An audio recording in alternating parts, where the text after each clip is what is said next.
نص معلقة كبيرة من الخل،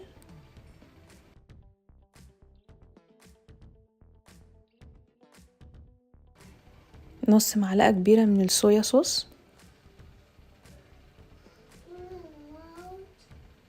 نص معلقة كبيرة من العسل.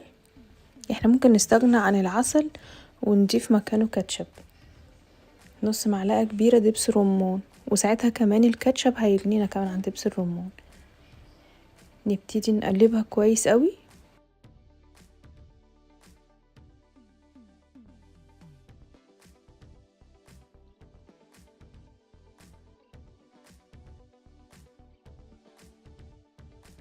هبتدي اجيب صينية من صواني الفرن وابتدي ارص الاجنحة فيها.